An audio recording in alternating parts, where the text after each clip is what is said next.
Hey guys, it's your boy Cal, and listen, before we get to the video, I just want to take the time to say thank you so much for your support. No matter if you're a YouTuber who takes it seriously and does it for a job or career, who gets monetized, or you're just a YouTuber who does it casually like I do. It can be very hard sometimes. It can be very hard, very challenging to not just make the videos and edit them and come up with ideas, but it takes a lot of motivation to keep us going, like mentally and emotionally, to put in the work, especially when we don't always see the results. But I just always wanted to say thank you. For the ones who've been with me since day one, since I first started my videos, thank you so much. You guys are true, you guys are the fam. And for the newcomers, welcome, hi, thank you. I hope that as you watch my videos, I entertain you, I make you laugh, I make you smile. With some videos I do, I hope I make you think and make you, find something within yourself mentally or emotionally or spiritually that you wasn't aware of before that helps you better in the future or helps you expand your mindset. And hopefully within the videos you watch, hopefully you find something that entices you to join the channel, subscribe. So again, I just want to say thank you guys. Like I said, no matter how many views I get and no matter how many subscribers, I just want to say thank you. Thank you so much for, subscribing to me, because thank you so much for supporting me and enjoying my videos. Or even if you don't enjoy my videos and you just want to support me, thank you so much for the love, you guys. Like, for real, thank you. Please don't forget to like, comment, and subscribe. I know I don't say that much in my videos, and personally, when I watch videos, when I hear people say that all the time, I understand it can be annoying, it can seem forceful and intimidating. But please don't forget to like, comment, subscribe. The algorithm is really crazy. Unless you support the videos by liking them, there's no way our videos can get viewed. But even if you don't like a video, comment down below why. Put a thumbs down so I know what type of videos to give y'all, so I can know, okay, maybe this ain't the video for them. Or maybe, you can tell me something in the comments about how I can make my videos better, or what I said or what I did in the video that turned you off from the video. But like I said, no matter what, thank you guys. I hope y'all enjoy my video. Smile, laugh, relax. Maybe grab a notebook, because the way I talk about certain things, you might learn something. Who knows? But again, thank you guys, and y'all enjoy the video. All she ever say is come and see me for once. Come and see me for once. You don't ever come to me.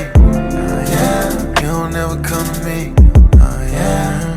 All she ever say is come and see me for once. Come and see me for once. You don't ever come to me. Yeah. What's up, you guys? It's your boy Cal. So look, right, when it comes to my recruitment season video, I've done a lot of episodes, right? I've done X-Men teams, I've done Hellion teams, I've done a lot of Power Ranger teams.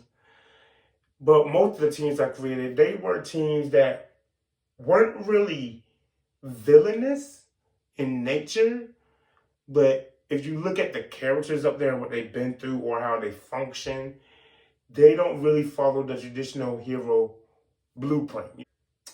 So with that being said, I was looking and I was like, damn, for me to really like villains, I really don't got no villain teams up there except one Power Ranger villain team.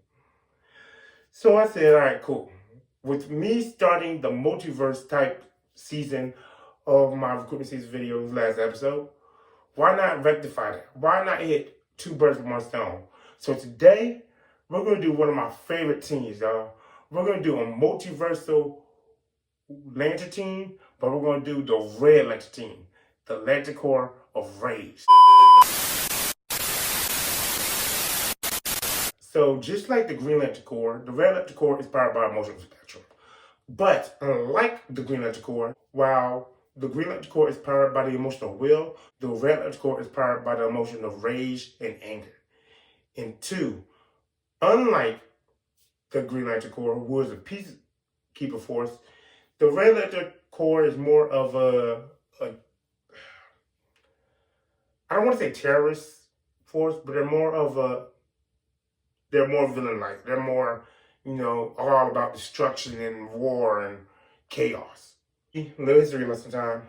Centuries ago, years ago,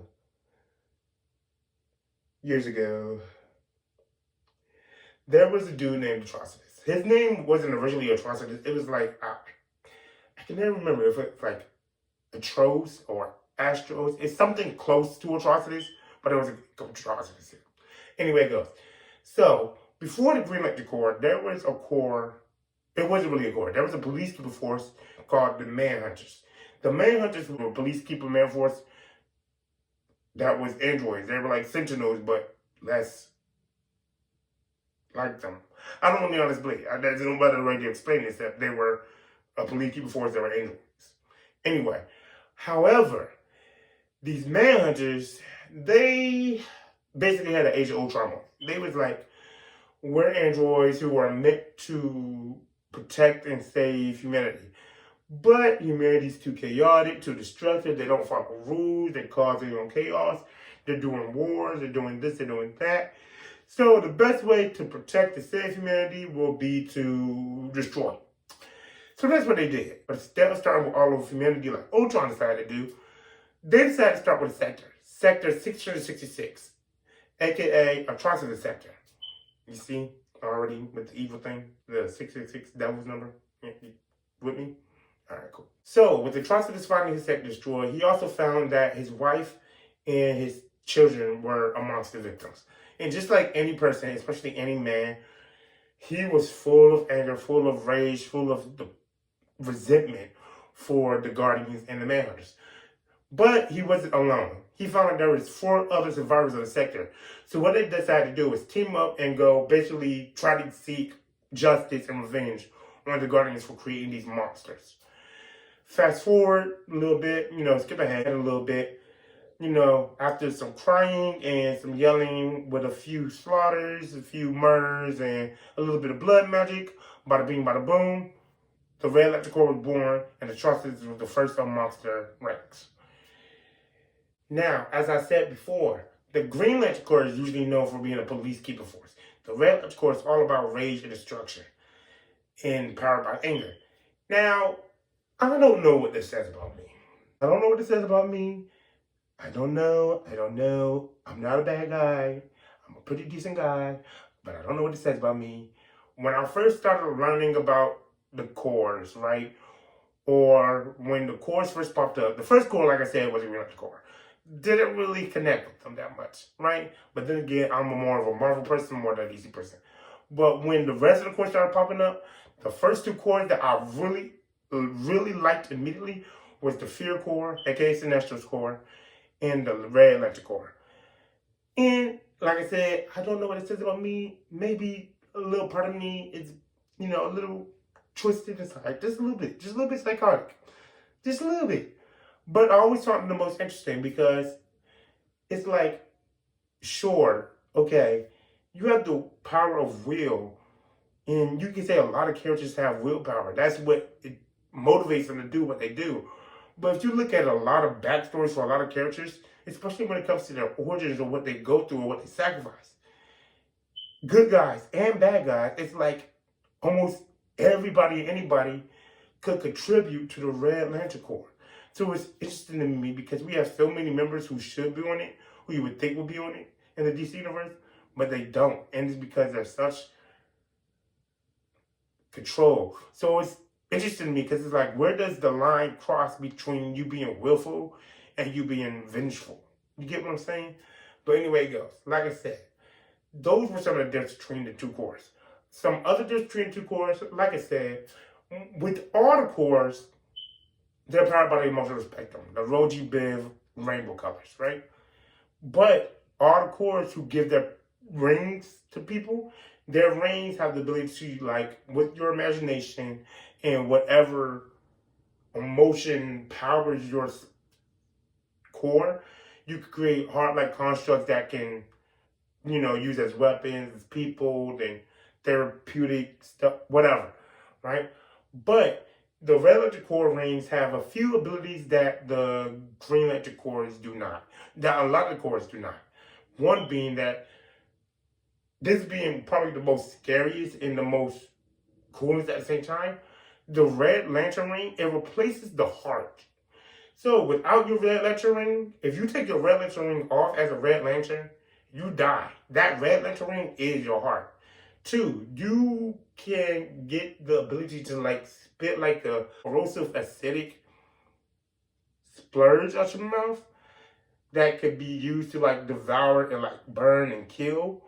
And I think it can also be used to like try to like endue or like overwhelm people with anger. 3 being that the ring bearers are able to bring forth and uprise the anger within you. And 4, they have the ability to basically drain the power of any other lantern, which is pretty cool. So, with that being said, I think we got all of it now. Y'all know what time it is. Y'all see my little dance? Y'all see my little dance? You see my little dance? Because y'all know what time it is, right? It's time to recruit. It's time to recruit. It's time to recruit. Okay, guys, so before we get into recruitment season, let's go over the recruitment season rules like always. Rule number 1, each Corps can only have up to 5 to 7 members. No more than 7, no less than 5.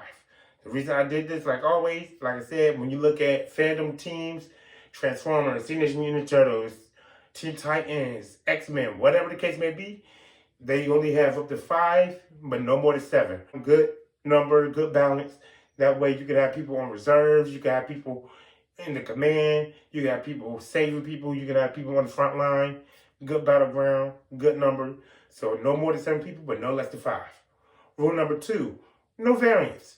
I know that we're doing a Multiversal saga type based recruitment episode, right?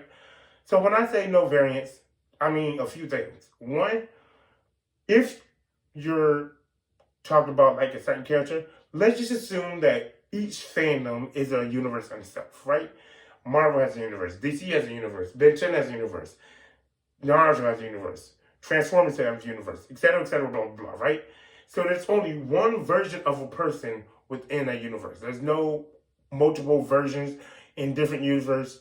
That one version you find in a universe is that solo version. All forms, all possibilities of a person is in that one form. Usually when we talk about variants as comic book fans, we mean you have Spider-Man from Dimension 2, Spider-Man from Dimension 616, Spider-Man from Dimension 612. We're not doing all that. We're not doing all of that. We're not doing all that. We're not doing all that. Just, no. Rule number 3, locked membership. Once these characters are chosen, they are locked. If I decide to recruit a different member and switch out a member I've already chosen, I have to do so before I end this video. But once I end the video, they're locked and they're locked in for good. I can't use them again when we do another team, say that team being within the universe itself. I can't do another multiversal team and use these characters. I can't use these characters again when, yeah, I'm gonna implement that rule when I start doing other videos with other people. I can't use these characters again when I do other recruitment season videos with other people. They are locked and they're locked for good. And they're only locked for this team. Rule number 4, if I decide to choose more than one person from a fandom, I can only choose up to 2 members from a universe. I don't have to choose any, but if we're doing the same universe pools, it can only be 2 members. With that being said, let's go through the multiverse and see who will take up the Red Lantern Oath. With blood and rage of crimson red, we fill men's souls with darkest dread, and twist your minds to pain and hate. We'll burn you all. That is your fate. Now, seeing that we're making a Red Lantern Corps, I think it's only right and only fair that we make the leader and the first member of the Lantern Corps Atrocitus himself. Atrocitus,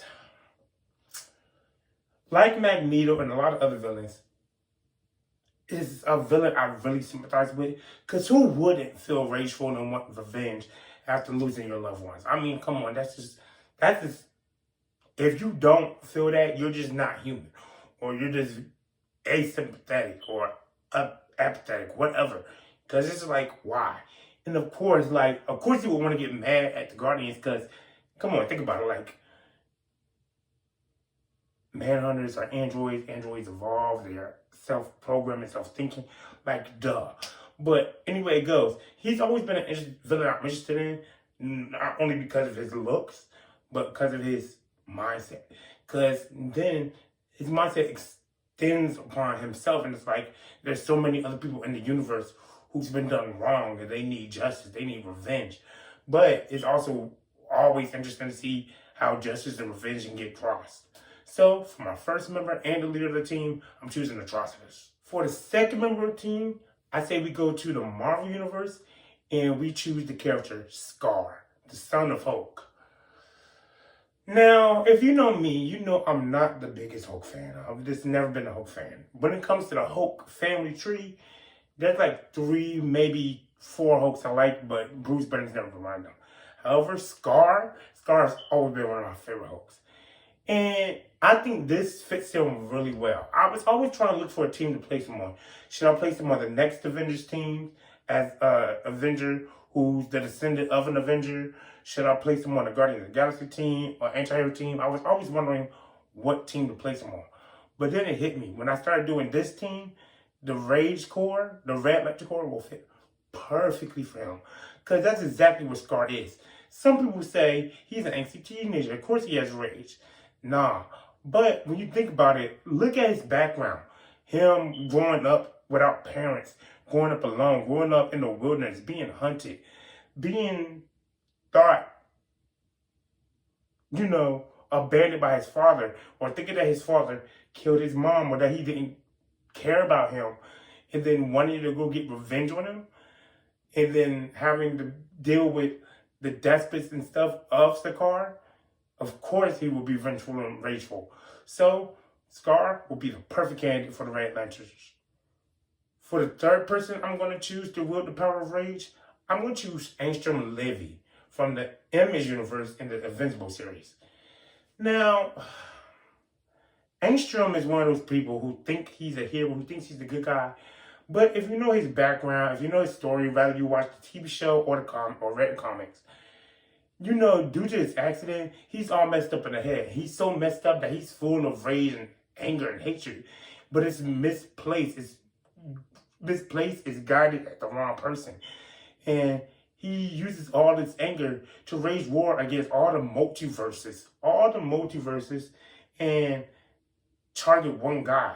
So it will be interesting to see how that anger, extends upon that one guy, extend upon the other people. And plus, he's a scientist, he's a genius. It'll be interesting to see what he can do with the constructs. Plus, like I said, he has access to open portals to other dimensions. It'll be interesting to see him recruiting people for the Corps, as well as seeing what other dimensions need, vengeance done for them. So, Angstrom Levy is the third member of the team. The fourth member of the team of this one may shock some people, because I'm going to choose Raph from Teenage Mutant Ninja Turtles. Raphael is my favorite turtle. He's just my favorite turtle. I don't know why. Again, maybe I'm just a little psychic. Maybe it's because, when I was younger, I had anger issues myself, and I connected with the character a lot.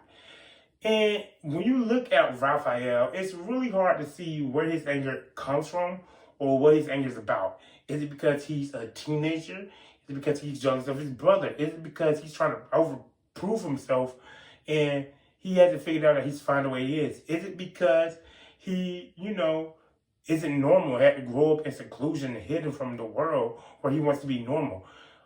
It's really hard to say where Raphael's anger comes from, but his anger is all about, when his anger is unleashed, it's all about doing what's right and about protecting his family, his loved one, and making sure justice is done. His justice is a little hardcore. But a lot of people may be saying, wait, I thought the Red Lanterns were villains. They're mainly villains.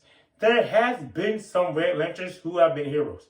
For instance, in the Blackest Night story, Mara became a Red Lantern after losing Aquaman to the Black Lantern Corps, and she was full of rage and wanted revenge.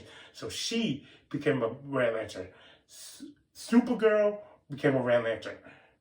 Guy Gardner became a Red Lantern. There's so many heroes that became, well, not a lot of heroes, but there are some heroes in the DC universe who became Red Lanterns looking for redemption or wanting to, send out brutal justice. So Raphael is going to be the fourth member. The fifth member of this team, I'm going to choose, I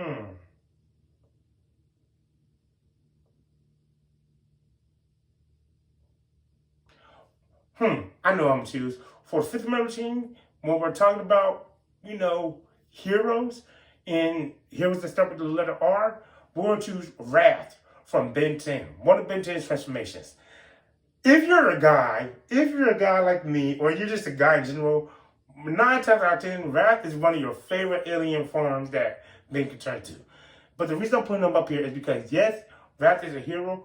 His personality is all about anger. Like I said, the Red Lantern Corps is about anger and revenge. You don't need to necessarily be about revenge. You could be about anger too.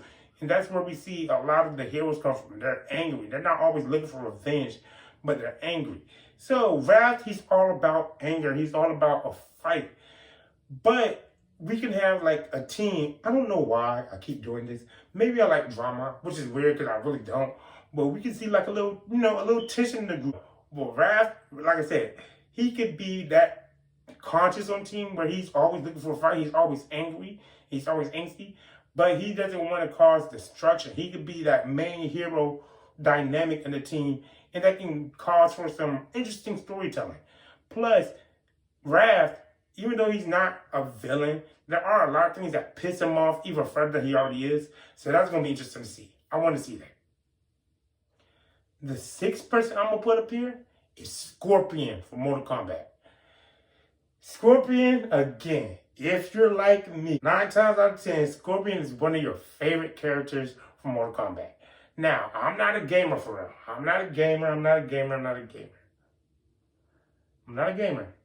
But I do love Mortal Kombat. When I do play the game, Mortal Kombat Injustice, I love those games. Scorpion, Baraka, Sub-Zero, I love those characters. And when I was looking for a character to choose from, it was either going to be Scorpion or Kratos. And I really could have chose both, but I have another idea for Kratos that will fit more in line for him, that I could choose a certain few members for that team. So I'm going to use Scorpion. Scorpion, again, perfect for this team. Having his family killed by Sub-Zero and then learning that his family wasn't even killed by Sub-Zero. It was killed by, I can never remember that Dark Overlord's name. I don't know why. But killed by Dark Overlord and having to, sacrifice his soul, be endued with power for his family, to get revenge on his family and to get revenge for his clan. There's no way I'm not putting Scorpion on this team. All right, guys. So the last member on the team, the 7th member, we're going to take a trip to Dragon Ball Z universe, and I'm going to choose Vegeta. Now,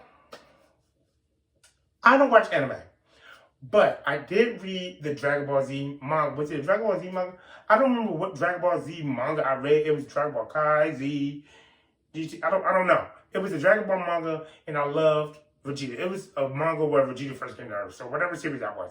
But Vegeta, Piccolo, I love characters like that. And Vegeta, he is nothing but anger. He's not a bad guy, he's not a good guy, he's an anti-hero. But when you learn more about his story, about how Frieza basically took over his planet and was basically destroying his homeworld and all this other stuff that deals with Frieza, I want to put Vegeta on his team. Vegeta is another soul definition of what anger and revenge should be like, because now he wants revenge against Frieza for his people.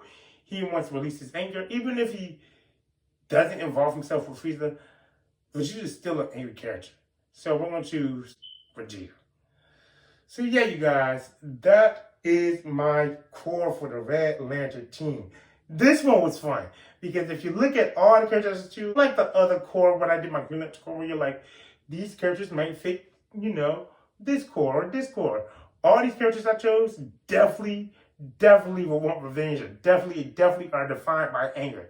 So it'll be cool. And like I said, it'll be cool to see that little dynamic. It will be cool to see, how Enstrom Levy, he's a genius. He can go into other multiverses. Or how his anger will extend upon Invincible. How Wrath could be the conscious but still be very angry. And so much more. It'll be interesting to see.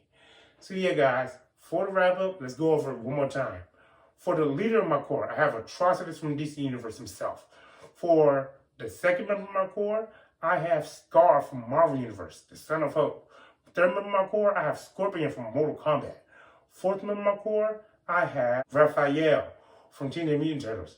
Fifth member, I have Wrath from Ben 10. The sixth member of my Corps, I have Vegeta from Dragon Ball Z. And the seventh member of my Corps, Ancient Levy from Invincible. So you guys, let me know who your Red Electric Corps will consist of. What do you think about my Red Electric Corps? Give me some ideas for the dynamics and stuff you would like to see in my Red Electric Corps.